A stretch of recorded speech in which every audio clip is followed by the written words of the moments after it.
नमस्कार, मी अमृता. गुरुकिल्ली यशाची मध्ये आपलं स्वागत. मंडळी, अनेक विद्यार्थी परदेशात जाऊन आपलं शिक्षण पूर्ण करण्याचं स्वप्न पाहतात. मात्र हे स्वप्न पूर्ण करण्यासाठी विद्यार्थ्यांना योग्य मार्गदर्शनाचीही आवश्यकता असते. परदेशातून शिक्षण पूर्ण केल्यानंतर तुम्ही यशस्वी करिअर घडवू शकतात. मात्र तिथपर्यंत पोहोचण्यासाठी नेमकं विद्यार्थी मित्रांनी काय करायला हवं, विद्यार्थ्यांचं नियोजन कसं असावं, याविषयी आज आपण माहिती घेणार आहोत.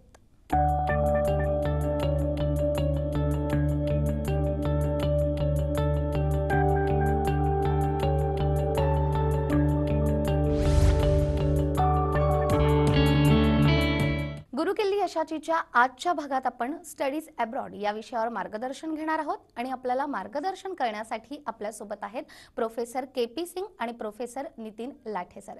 सर, कार्यक्रमात आपल्या दोघांचेही मी स्वागत करते. थँक्यू. कार्यक्रमाला सुरुवात करण्याआधी आपण तज्ञांची देखील ओळख करून घेऊयात. फॉरेन स्टडीजमध्ये भारतात सर्वव्यापी असलेलं नाव म्हणजे professor K P. Singh sir. Institute of management and foreign स्टडीजचे ते संस्थापक, त्याचबरोबर CEO आहेत.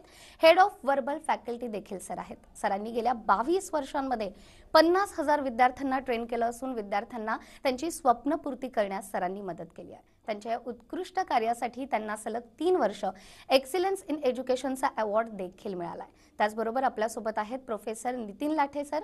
सरांनी GRE, GMAT, SCAT, CET, MPSC आणि UPSCला सर गणित हा विषय शिकवतात. त्यांची गणिताबद्दलची आवड आणि शिकवण्याची आगळी वेगळी पद्धत यामुळे सर विद्यार्थ्यांमध्ये खास प्रसिद्ध आहेत. गेल्या 20 वर्षांपासून ते IMFS मध्ये गणित शिकवत असून आतापर्यंत त्यांनी 40,000 विद्यार्थ्यांना ट्रेन केलेलं आहे. तसंच वैदिक गणितावर आधारित मॅथमॅजिक नावाच्या पुस्तकाचे सर लेखक देखील आहेत. तर सर, नितीन सर, तुमच्यापासूनच सुरुवात करते. तुम्ही आम्हाला IMFS बद्दल थोडक्यात काय माहिती द्याल? नम्रता, IMFS ची सुरुवात 1997 मध्ये झाली. एका छोट्याशा गॅरेजमध्ये. त्या गॅरेजला वी कन्व्हर्टेड टू क्लासरूम आणि आमच्या पहिल्या बॅचमध्ये फक्त 4 विद्यार्थी होते. तर तिथून प्रवास सुरू झाला. तर आता IMFS is non as the largest and the best coaching institute for studies abroad in India. हा लांबचा पल्ला आम्हाला गाठता आला मिस्टर के.पी. सिंग यांच्या पॅशनमुळे. एकदा मी सहज सरांशी बोलताना विचारलं की सर, आतापासून 20 वर्षानंतर आपलं वय झालं असेल, आपण थकलेलं असाल, मग तेव्हा दुसरे शिक्षक शिकवतील आणि आपण we can manage from home आणि आपण फक्त घरून ऑब्झर्व करू. तर सरांनी उत्तर दिलं, नितीन सर, तो दिवस कधीच येणार नाही. मी माझ्या शेवटच्या श्वासापर्यंत शिकवत राहील. That's the passion he has. आणि जथा राजा तथा प्रजा, ते दॅट पॅशन इज कंटॅजियस. ते सगळ्या त्यांच्या स्टाफमध्ये उतरलेलं आहे आणि प्रत्येक जण आपापल्या कामामध्ये तेवढाच पॅशनेट आहे. आणि या पॅशनचाच परिणाम म्हणून जो प्रवास सुरू झाला होता एका गॅरेज पासून, तो आता भारतभरात 10 ब्रांचेस झाल्या आहेत त्यांची. मुंबई, पुणे, दिल्ली, हैदराबाद, बँगलोर अशा भारतभरात 10 ब्रांचेस आहेत. जो प्रवास 4 विद्यार्थ्यांपासून सुरू झाला होता, तो आता 4,000 स्टुडंट्स पर इयर इथपर्यंत पोहोचलेला आहे. आणि आतापर्यंत जवळपास 50,000 विद्यार्थी आम्ही ट्रेन केले आहेत, जे अमेरिका, कॅनडा, जगभर शिकत आहेत आणि त्यांची स्वप्नपूर्ती केली आहे. मला सांगायला अभिमान वाटेल की 8 विद्यार्थी IMFSचे GRE नावाच्या परीक्षेमध्ये पूर्णपैकी पूर्ण मार्क मिळवून उत्तीर्ण झाले आणि ही अचीवमेंट करणारा भारतातच काय, जगभरातही दुसरा कुठलाच क्लास किंवा कुठलीच संस्था नाही. आणि हे सगळं यश, हे सगळं संपादन झालं फक्त टीमच्या पॅशनमुळे. आणि आमचं जे धोरण आहे, जसं तुमचं अतिथी देवो भव असतं, तसं विद्यार्थी देवो भव या धोरणामुळे हे शक्य झालं आहे. हा IMFSचा प्रवास आहे. अगदीच. या प्रवासाबद्दल तुम्ही सांगितलं, अगदी छोटंसं रोपटं लावलं होतं आणि त्याचं आता वटवृक्ष झालंय. के.पी. सरांच्या देखील पॅशन बद्दल तुम्ही बोललायत. के.पी. सर, तुम्हालाच मी विचारते की नेमक्या या इन्स्टिट्यूटमध्ये आता विद्यार्थ्यांना नेमक्या कोणकोणत्या सेवा पुरवल्या जातात? IMFS की स्थापना एक टेस्ट प्रेप केंद्र के एजेंडे के साथ की गई थी, एक ऐसे वक्त में जब भारतवर्ष में ऐसी कोई सेवा उपलब्ध नहीं थी. और पिछले 24 वर्षों में हमने कई हजारों छात्रों को दुनिया भर के कुछ श्रेष्ठ यूनिवर्सिटीज में पढ़ने भेजा और इस प्रकार हमने GRE, GMAT, SAT, TOEFL या IELTS पढ़ाने के लिए एक संस्थान के रूप में शुरुआत की. और इन 24 वर्षों में हमने छात्रों को ये समझने में मदद करने की आवश्यकता देखी कि वे अपने जीवन के करियर में उनके लक्ष्यों के वो कैसे पूरा कर सकते हैं. छात्र अपने ग्रेजुएशन डिग्री के बाद भी अक्सर इस बात को लेकर भ्रमित रहते हैं कि आगे की पढ़ाई के लिए कौन सा कोर्स चुनें और ये निश्चित करने की आवश्यकता थी कि हम ऐसे छात्रों की मदद करें। इस प्रकार हमने अपनी परामर्श, जिसे कंसल्टिंग सेवा कहा जाता है, उसे शुरू की, जो छात्रों को उनके लिए सही कार्यक्रम, उनके कोर्स के लिए सही या आदर्श देश कौन सा होगा और उनके लिए सर्वोत्तम संभव यूनिवर्सिटी या विश्वविद्यालय की पहचान करने के लिए हम उन्हें सशक्त बनाएं। हमारा लक्ष्य बहुत सरल था। हमने ये देखना था, ये सुनिश्चित करना था कि ये छात्र आगे बढ़े और ऐसी डिग्री पूरी करे जो उनके जीवन में उनके लक्ष्य को पूरा या आसानी से पूरा कर सकें। और 2013 वर्ष में हमने महत्वपूर्ण रूप से हमारे छात्रों को यूनिवर्सिटीज के अधिकारियों के साथ मिलने की मदद करने की सोच बनाई और इस प्रकार हमने IMFS ग्लोबल एजुफेस्ट की स्थापना की और छात्रों को उन लोगों के साथ मिलने की संभावना प्राप्त की जो उनका प्रवेश उस यूनिवर्सिटी में तय करते हैं। और मुझे बताते हुए बहुत गर्व है कि अगला एजुफेस्ट 10 नवंबर को होगा और ये एक आभासी, जिसे वर्चुअल कार्यक्रम कहते हैं, वो आभासी होगा। हालांकि शुरू में हमने अमेरिका पर एजुकेशन पर ध्यान केंद्रित किया, लेकिन कुछ पिछले वर्षों से हम कनाडा, ऑस्ट्रेलिया, न्यूजीलैंड, जर्मनी ऐसे देशों पर भी हम पढ़ाई के अवसर प्रोवाइड करते हैं। त्याचबरोबर परदेशात जाऊन सर खरं तर कशा पद्धतीनं शिक्षण घ्यायला हवं याबद्दल तुम्ही विद्यार्थ्यांना सर्वतोपरी मार्गदर्शन करत असतात। मात्र काही वेळेला पालकांसमोर देखील प्रश्न असतो की आमच्या मुलांनी परदेशात जाऊन का शिकावं किंवा परदेशातच हे शिक्षण का घ्यावं, तर काय सांगाल? हो, पृथ्वी मध्ये ये जो सर्वश्रेष्ठ यूनिवर्सिटी से ज्ञान प्राप्त करने के लिए छात्र हमेशा ही प्रयासरत या यात्री रहे हैं। अगर आप 1200 साल पहले भी जाते हैं तो 10,000 से अधिक विदेशी छात्र नालंदा और तक्षशिला जैसे यूनिवर्सिटीज में पढ़ने आते थे। आज हम भारतीय छात्रों का एक रिवर्स ट्रेंड देख रहे हैं, जहां से ये छात्र भारतवर्ष छोड़कर वेस्ट की तरफ जाने की सोच कर रहे हैं। और ये मांग क्यों है? हमने देखा कि ये छात्र ऐसी शिक्षा से ये दे आर फेड अप, जो एक वेरी थ्योरेटिकल स्टडी बेस होता है और जो एक सुनिश्चित दिन पर इनका परफॉर्मेंस कैसा होगा, द वर्चुअल एग्जाम जिसे टेस्ट कहते हैं, उसके आधार पर पूरे वर्ष का इनका रिजल्ट निकलता है। दे वर फेड अप विद दैट। ये क्या चाहते हैं? छात्र चाहते हैं कि ऐसे यूनिवर्सिटीज में ये अध्ययन करें जहां पर इनको विषय चुनने का लचीलापन हो, फ्रीडम टू चूज कोर्सेस। वे सीखना चाहते हैं उन ऐसे महान वैज्ञानिकों के हाथों में जहां पर उनको एक प्रेरणा मिले, और they want to go and learn in universities where there is state of the art laboratories. अंतः इस शिक्षा के आधार पर छात्र का लक्ष्य अपना करियर की नींव रखना है, इसलिए वे ऐसी शिक्षक उसके हाथ में पढ़ना चाहते हैं जो उनको प्रेरित कर सकते हैं। और obviously that is why they looking at going abroad to study. और हमें इस बात पर गर्व करना है। क्यों करना है? कि we have to have a vision. Our vision has to be to send our students to the best universities abroad. They should learn, educate themselves, and come back to India to spread the joy of their learning. India तभी आगे बढ़ेगा अगर हमारे जो छात्र हैं वो दुनिया के सर्वोत्तम यूनिवर्सिटी में जाके पढ़ें और फिर वापस हमारे राष्ट्र में आए। अगदीच। त्याचबरोबर केपी सर, भारतातील अनेक विद्यार्थ्यांचं असंही स्वप्न असतं की आम्हाला जर्मनीत जाऊन शिक्षण घ्यायचं आहे, तर जर्मनीतील अभ्यासक्रमाबद्दल आणि कोर्सबद्दल तुम्ही विद्यार्थ्यांना काय सांगाल?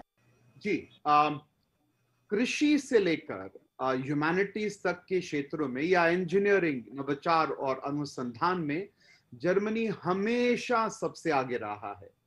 ये राष्ट्र पूरे ऑल कंट्रीज में, ये राष्ट्रों में 3rd नंबर का राष्ट्र है जिसके पास रिसर्च पेटेंट्स फाइल हैं। तो ऑब्वियसली ये कोई आश्चर्य की बात नहीं है कि अच्छी तरह की स्थापित शिक्षा प्रणाली के साथ साथ जर्मनी अब दुनिया के कुछ सर्वश्रेष्ठ शोधकर्ताओं का घर है। और एक अग्रणीय देश है जो अंतरराष्ट्रीय वैज्ञानिकों को पोस्ट डॉक्टरल एजुकेशन कराने के जबरदस्त अवसर प्रदान करता है. Their universities are world leaders in a vast array of courses like automotive engineering, biomedical engineering, data sciences, chemistry, physics, medical engineering, agriculture, economics. Or of course, Germans believe that their country is one of poets and thinkers. No wonder, therefore, that some of the most popular courses are history and philosophy. Germany में उच्च शिक्षा के करीबन 400 संस्थान हैं, जिनमें से अंग्रेजी में भी शिक्षण कराया जाता है. लेकिन अगर छात्र वहां रहना चाहते हैं और काम करना चाहते हैं तो ये बहुत जरूरी है कि वे जर्मन लैंग्वेज में ही अपनी पढ़ाई पूरी करें. इनफैक्ट लास्ट मंथ जर्मनी ने, उनके राष्ट्र ने जर्मन लैंग्वेज का नॉलेज जरूरी बना दिया है. वीजा के लिए अब ये जरूरी है कि German language A1, A2, B1, B2 का नॉलेज होना ही चाहिए. और पिछले साल करीबन 21,000 बच्चे जर्मनी गए इंडिया से. वो क्यों गए? क्योंकि जर्मनी में शिक्षा मुफ्त है. सभी जर्मन यूनिवर्सिटीज आपको जर्मन भाषा में मुफ्त में अध्ययन का विकल्प प्रदान करते हैं. इसलिए जर्मन यूनिवर्सिटीज बहुत श्रेष्ठ हैं. तर केपी सर यांनी खरं तर परदेशामध्ये आणि खास करून जर्मनीत असलेल्या कोर्सेस बद्दल सांगितलंय. आता नितीन सरांकडून युनिव्हर्सिटीज बद्दलही आपण माहिती घेऊया. नितीन सर, एनॉल्ट युनिव्हर्सिटी आणि या युनिव्हर्सिटीमध्ये येणारे वेगवेगळे कोर्स याबद्दल विद्यार्थ्यांना काय सांगाल? अमृता, एनॉल्ट एक जर्मनीची पब्लिक युनिव्हर्सिटी आहे, विच इज गव्हर्नमेंट फंडेड, सरकार मान्य आणि सरकार अनुदानित आहे, जिथे उच्च दर्जाचे शिक्षण अगदी कमी खर्चामध्ये दिले जाते. त्याचे बरेचसे लोकेशन्स आहेत, पण प्रायमरी लोकेशन आहे त्याचे कोथन म्हणून जर्मनीमध्ये, आणि त्याचे कोर्सेस आहेत BA आणि MA. पण हे आपल्या भारतातलं बॅचलर ऑफ आर्ट्स आणि मास्टर ऑफ आर्ट्स नाही आहे. त्या कुठल्याही ग्रॅज्युएशनला ते BA म्हणतात आणि कुठल्याही मास्टर्सला ते MA म्हणतात. जसं जसं BA in mechanical engineering, chemical engineering, pharmaceutical engineering, biotechnology, असंच नाही तर आर्ट्सचे कोर्सेस पण BA in arts, BA in food processing, अशा प्रकारचे कोर्सेस तिथे उपलब्ध आहेत. अगदीच. त्याचबरोबर नितीन सर, एनॉल्ट युनिव्हर्सिटीमध्येही कोणकोणते प्रॉपर्टीज कोर्स घेतले जातात ज्याचा उपयोग विद्यार्थ्यांना होतो? अमृता, जर्मनी हा एक असा देश आहे ज्याला आपण पॉप्युलेशन एजिंग देश म्हणू शकतो, ज्याच्यामध्ये 60% पेक्षा जास्त लोक 50 वर्षापेक्षा जास्त वयाचे आहेत, आणि त्याचं पॉप्युलेशन असं त्याची ग्रोथ निगेटिव्ह आहे. सध्याची लोकसंख्या जी आहे जर्मनीची ती आहे 82 मिलियन, म्हणजे जवळपास 8.25 करोड, आणि असं भाकीत आहे की 2050 पर्यंत लोकसंख्या पोहोचेल 6.5 करोड, एवढी कमी होऊन जाईल. आणि कुठल्याही देशाच्या प्रगतीसाठी युवा शक्तीची गरज असते. Therefore they need young population. पण ती चांगली बुद्धिमत्ता असणारी, चांगली कार्यक्षमता असणाऱ्या विद्यार्थ्यांनी त्यांचं म्हणणं आहे जर्मनीला यावं, आमच्याकडे शिकावं, जॉब करावा आणि इथे सेटल व्हावं आणि जर्मनीच्या प्रगतीसाठी हातभार लावावा, असा उद्देश आहे. परंतु एक प्रॉब्लेम आहे की बाकीचे जे देश आहेत, तो प्रॉब्लेम म्हणजे भाषा. बाकीचे US, UK, Canada, Australia, New Zealand, बाकी बऱ्याचशा कंट्रीजमध्ये इंग्लिश ही प्रायमरी लँग्वेज आहे आणि जर्मनीमध्ये आहे ती जर्मन. आणि हाच भाषेचा तंटा सोडवण्यासाठी एनहाल्ट आपल्याला मदत करते.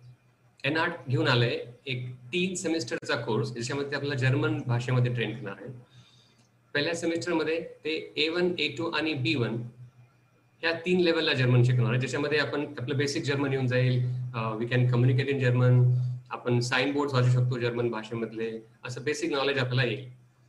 हा कोर्स एक प्रत्येक सेमिस्टर 6 महिन्याचा असणार आहे. त्यापैकी जवळपास अर्धा पोर्शन हा ऑनलाईन होणार आहे इथून नोव्हेंबर, डिसेंबर आणि जानेवारी भारतातून ऑनलाईन, आणि पुढच्या भागसाठी आपल्याला तिकडे जावं लागेल फेब्रुवारीला जर्मनीमध्ये. तर त्याचा 2 आणि 3 लेवल 2 आणि 3 मध्ये B2 लेवल आणि 7 लेवल शिकवला जाणार आहे, ज्याच्यामध्ये आपली 7 म्हणजे द टॉप मोस्ट लेवल, तुम्ही अगदी अस्खलित जर्मन बोलू शकाल आणि तो तुमचा पाठ्यक्रम आहे, जो अभ्यासक्रम आहे, तो आपण जर्मन भाषेमध्ये शिकू शकाल. तेवढी आपली जर्मनमध्ये कमांड होईल. या 3 सेमेस्टरचा अभ्यास झाल्यानंतर आपल्याला एक FSP नावाची परीक्षा द्यावी लागते. जर आपण BA करायचं असेल, आपली जर 12वी झाली असेल तर FSP परीक्षेनंतर त्याच्या मार्क्सवर आपल्याला अख्ख्या जर्मनीमध्ये कुठल्याही युनिव्हर्सिटीमध्ये ऍडमिशन मिळू शकते. If you want to continue in Anhalt तसंही करू शकतो, अदरवाईज कुठल्याही युनिव्हर्सिटीमध्ये आपल्याला ऍडमिशन मिळू शकते. अगदीच. त्यामुळे ज्या विद्यार्थ्यांना परदेशात शिक्षण घ्यायचे आणि खास करून युनिव्हर्सिटीबद्दल ज्या विद्यार्थ्यांना माहीत नाहीये त्यांना देखील खरं तर योग्य असं मार्गदर्शन सर तुम्ही दिलेलं आहे. आणखीनही काही प्रश्न आहेत ज्याची उत्तरं मी आपल्याकडून घेणार आहे एका छोट्याशा ब्रेकनंतर.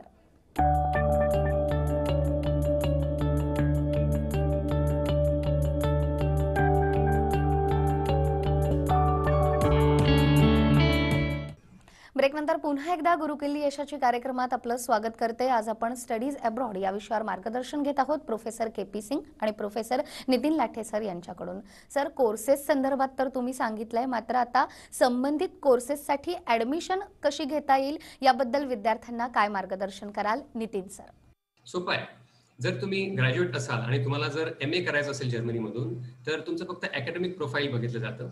त्यासाठी आमचा जो नंबर अपेअर होतोय स्क्रीनवर, त्यावर तुम्ही संपर्क साधून आमच्या काउन्सिलरशी बोलू शकता. पण जर तुम्ही 12वी झालेलं असेल आणि तुम्हाला BA करायचं असेल जर्मनीमधून, तर तुम्हाला एक एंट्रन्स एक्झाम द्यावी लागेल. त्यासाठी तुम्हाला तुमची लागेल 12वीची मार्कशीट. तुम्ही आर्ट्स, कॉमर्स, सायन्स काही असाल, पण 65%च्या वर मार्क्स हवे. त्याच्यानंतर तुम्हाला एक एंट्रन्स एक्झाम द्यावी लागेल, जी आधारित असेल मॅथ्सवर. 10वी आणि 11वीच्या मॅथ्सच्या सिलेबसवर आधारित असेल. ती एनहार्ट कंडक्ट करेल थ्रू IMFS आमच्या व्हेरियस सेंटरमध्ये. त्याच्याबद्दल माहितीसाठी सुद्धा तुम्ही फोन करू शकता. अगदीच. त्याचबरोबर एनॉर्ड युनिव्हर्सिटीनं ऑफर केलेल्या कोर्सेसमध्ये मुलांनी जर्मन भाषा कशी शिकावी आणि ही भाषा एनॉर्टमध्येच का शिकली पाहिजे या संदर्भातही नितीन सर काय मार्गदर्शन कराल?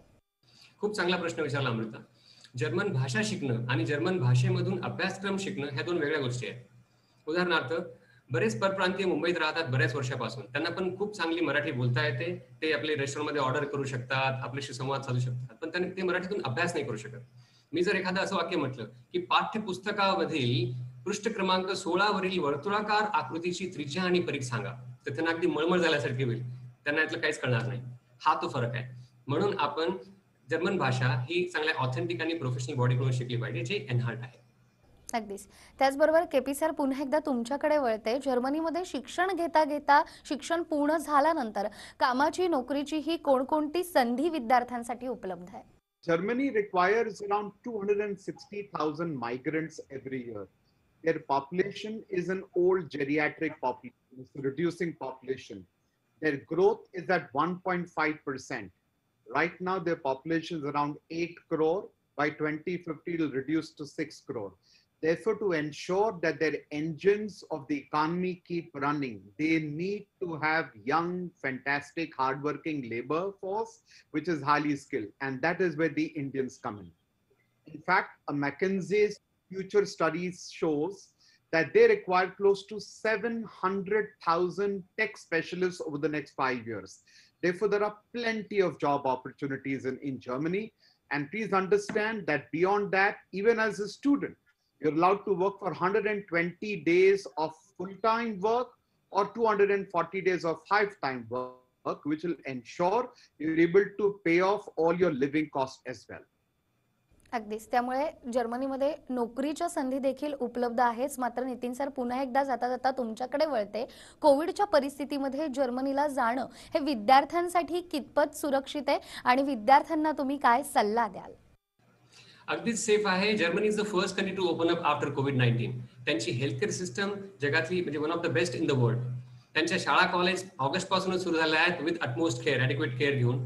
आपण त्याची कुठलाच ऑनलाईन क्लास होत नाही, फक्त आपल्या भारतात. आणि आपण आता ऑक्टोबरमध्ये आहोत. त्यांचा कोर्स नोव्हेंबरमध्ये सुरू होईल. त्यातले पहिले 3 महिने नोव्हेंबर, डिसेंबर, जानेवारी हे ऑनलाईन होतील. इथून भारतातून घरून करू शकता. फेब्रुवारीमध्ये आपल्याला तिथे जावं लागेल, तेव्हा आणखी सुविधा होतील.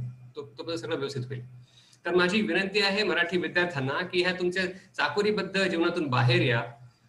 हे जे 10वी नंतर 12वी, 12वी नंतर जवळचा कोर्स घ्यायचा, आईच्या हातचं जेवण, ह्या होमली कम्फर्ट मधून बाहेर या. माझं एक आवडतं भक्तिगीत आहे, जे मी ऐकलं की असं वाटतं हे मराठी विद्यार्थ्यांसाठी सूट होतं अगदी. ते आहे, आकाशी झेप घे रे पाखरा, सोडी सोन्याचा पिंजरा. तर come out of this homely comfort, सोडा हा सोन्याचा पिंजरा आणि घ्या आकाशी झेप, अगदी भरारी घ्या. आणि तुमच्या पंखांना जर बळ हवं असेल तर आम्ही आहोत. तर पुढील मार्गदर्शनासाठी तुम्ही जो संपर्क क्रमांक दिसतोय त्याच्यावर फोन करा आणि आमच्याकडून मार्गदर्शन घेऊ शकता. धन्यवाद. और बहुत जरूरी बात है कि आपका एंटायर BA और MA ये पूरी स्टडीज कंप्लीटली फ्री है. एक बार आपका जर्मन भाषा प्रशिक्षण और FSB टेस्ट पूरा हो जाता है तो आपको एक भी पैसा नहीं भरना है, कोई बड़े बड़े बैंक लोन नहीं लेने हैं और उसके बाद आपकी पूरी जिंदगी इस टेंशन में जाती है कि आप उस ऋण को कैसे वापस करें। ऐसी कोई टेंशन नहीं है, आपके पास एक beautiful system of education available है, और उसके बाद वहीं पर रहकर आप वहां पर you can get German citizenship. After 5 years, you get PR, and after 8 years, you get German citizenship and earn 4 to 5,000 euros every month. That is a fantastic life. Every Indian should have that opportunity. अगदी संधी अनेक उपलब्ध आहेत आणि खरं तर ही भरारी घेण्यासाठी तुम्हा दोघांचेही मार्गदर्शन विद्यार्थ्यांना वेळोवेळी मिळतंय. खूप खूप धन्यवाद. महत्त्वपूर्ण या विषयावर आज खरं तर तुम्ही हे मार्गदर्शन केलंय यासाठी. Thank you. Namaste. धन्यवाद. त्याचबरोबर कार्यक्रमामध्ये वेळ झाली आहे इथेच थांबण्याची. पुन्हा भेटूया एका नव्या विषयासह. तोपर्यंत नमस्कार.